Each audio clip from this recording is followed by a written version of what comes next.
Caríssimos irmãos e irmãs, ouvimos agora uma palavra fundamental no Evangelho de São Marcos. Ele iniciou o seu Evangelho dizendo: o princípio da Boa Nova de Jesus Cristo, Filho de Deus. Conduziu os seus leitores a pouco se aproximarem de Jesus, tornando-se seus discípulos.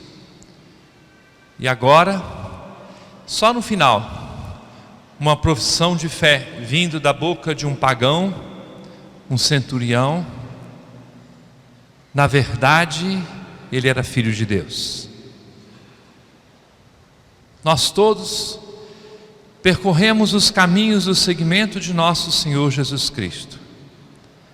Somos chamados a ouvir a sua boa nova, somos chamados a ser seus discípulos, somos chamados a reconhecê-lo como Filho de Deus. Ouvimos agora a história da paixão. Os evangelhos, não sei se vocês já observaram isso, foram escritos de trás para frente. Um estudioso disse assim, que o Evangelho é a história da paixão e ressurreição de Jesus, precedida de uma grande introdução. Todas as outras coisas foram escritas à luz deste grande acontecimento. Jesus morreu e ressuscitou. E se você toma os 4 evangelhos, existe uma coincidência nos fatos principais. O que mesmo diante de críticas de pessoas, quem sabe agnósticas ou racionalistas, sei lá o quê, durante esses mais de 2000 anos, a narrativa do Evangelho, quando conta a paixão de Jesus, não foi como que desmontada ou contestada por ninguém. O que mostra o quê?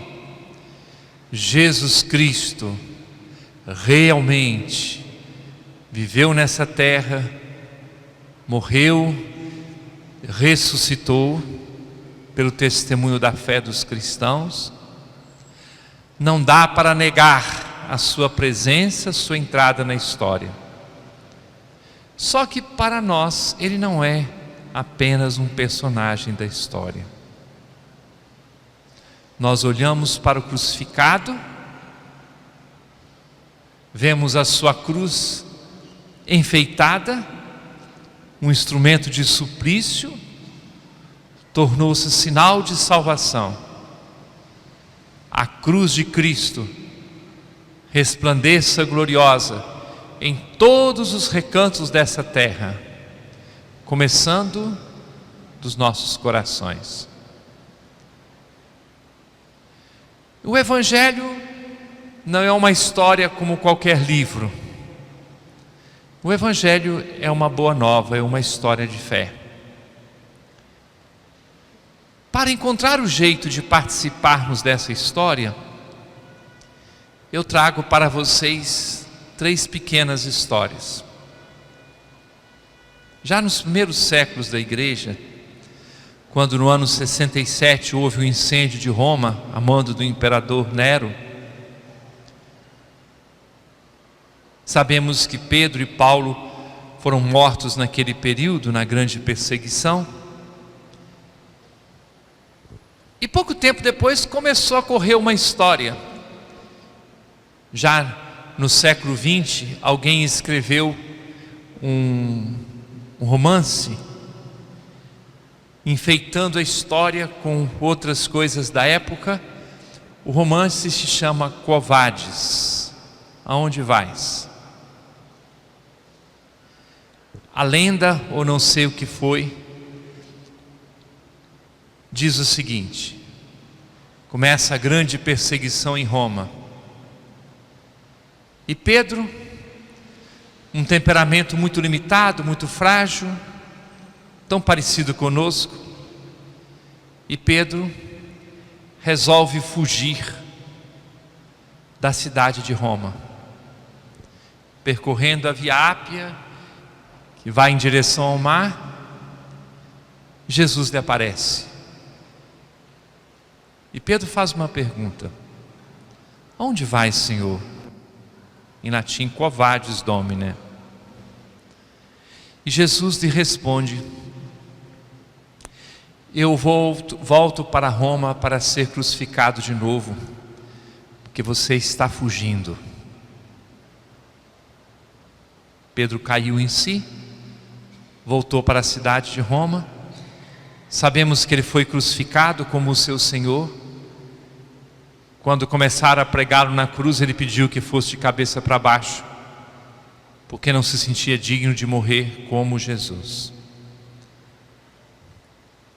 Se lenda, aparição, fato ou não, mas construiu-se depois uma igreja monumento, se chama Igreja do Quo Vadis, a igreja dessa pergunta.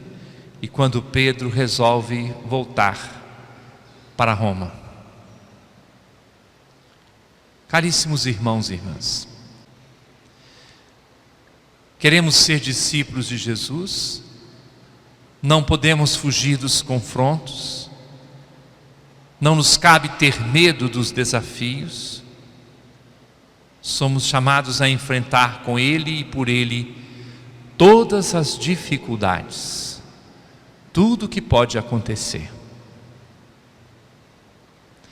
Por falar em história, uma outra. Uma professora que se proclamava sem fé, absolutamente sem fé. Tinha uma filha muito inteligente e católica fervorosa. Essa filha fica doente, com um tumor, um câncer terrível.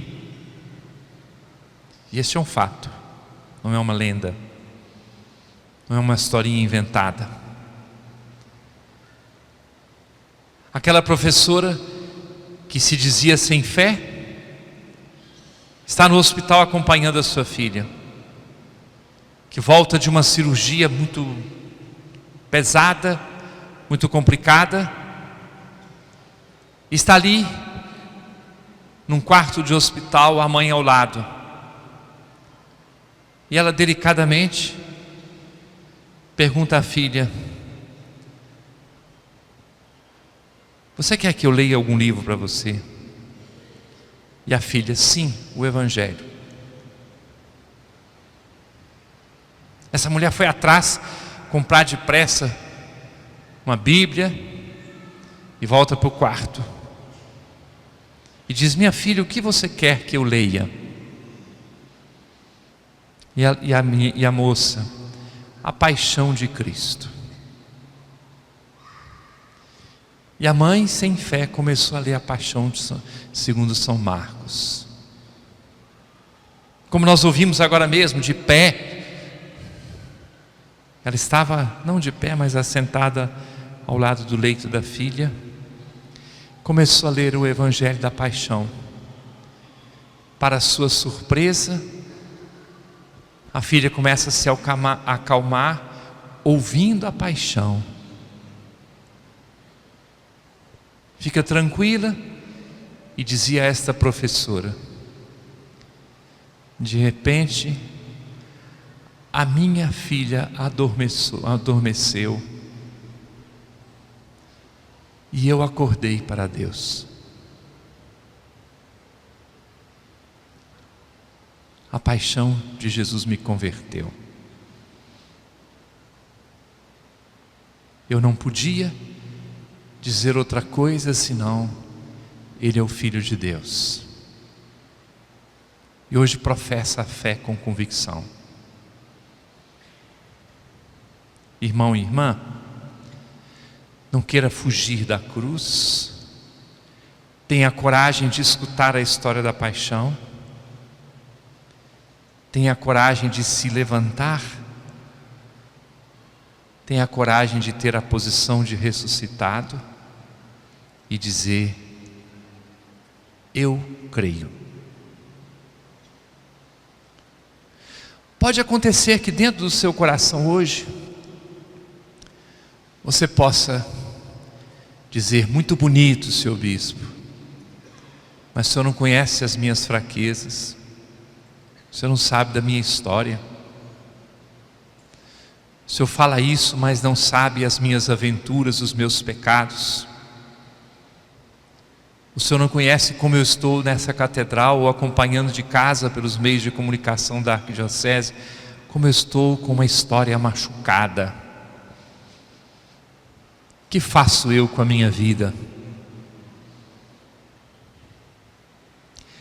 A última história é de uma criança.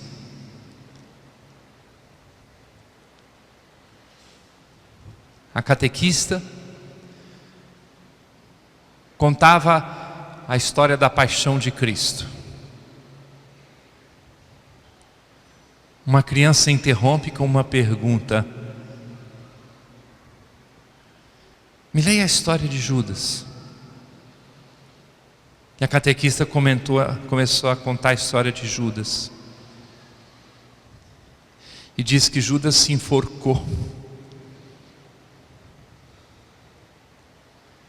E a menina: ele se enforcou porque escolheu a árvore errada. A catequista olhou para ela, para essa criança, e disse: como é?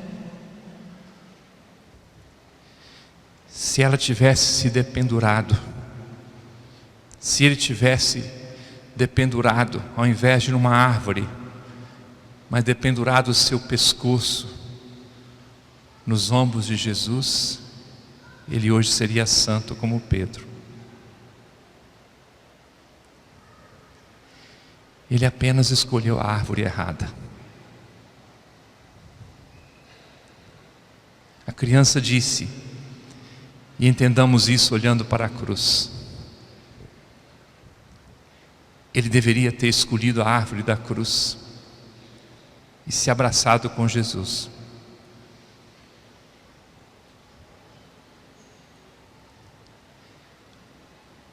Olhe para a imagem do crucificado e diga no fundo do seu coração: tu és o Cristo, Filho do Deus vivo. E seja qual for a sua história, feia ou bonita, cheia de alegrias ou tristezas, com enfermidades ou angústias, esperanças ou sonhos, comece a Semana Santa escolhendo a árvore certa.